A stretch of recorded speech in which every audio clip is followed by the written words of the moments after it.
Natal Pluto Retrograde, important takeaways. In this video, I'm going to be breaking down Natal Pluto Retrograde in detail, everything you need to know about having Natal Pluto Retrograde. Make sure you stick around all the way to the end because I'm really going to be breaking this down in detail so you can understand. All right.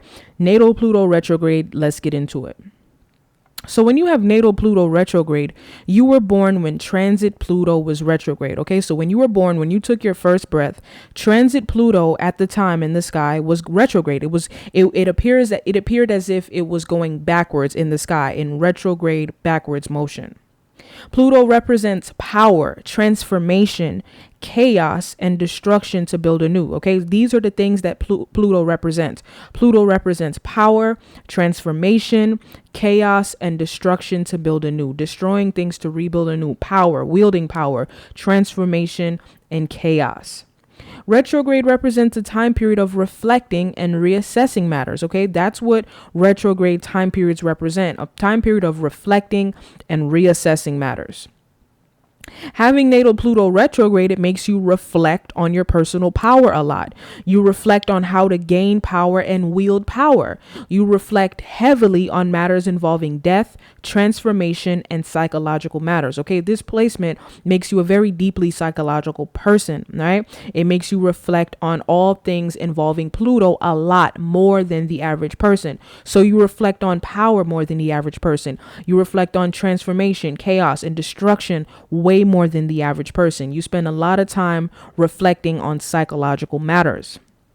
It matters more the sign and house your natal Pluto retrograde is in, because when you look at the sign and house your natal Pluto retrograde is in, it tells you what type of matters you're reassessing, and you spend time reassessing in your life. For example, someone with Pluto and Scorpio in the 7th house retrograde.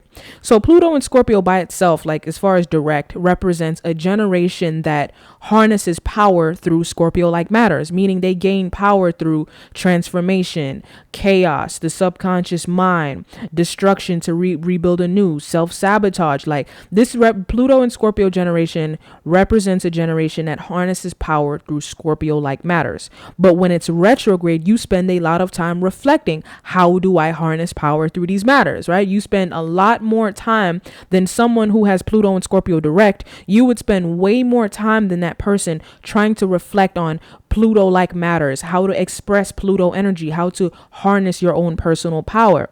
And then someone having Pluto in the 7th house, this is a person that has to deal with power struggles in relationships. This is someone that becomes powerful through the relationships and partnerships that they form. But when it's retrograde, you're constantly reassessing and reflecting on how to do so, how to partner with that perfect person to be able to build a powerful partnership together, right? So that's why you have to look at the sign and house that it's in, because it tells you what you're going to spend a lot of time reflecting and reassessing.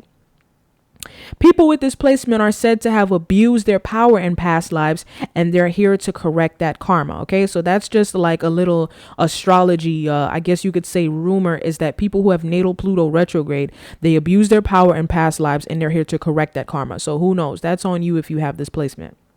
And that's everything you need to know. Email me if you still have more questions and you still don't understand. My email is astrologyztv@gmail.com. Thank you for watching. Like, share, subscribe, comment. You take care.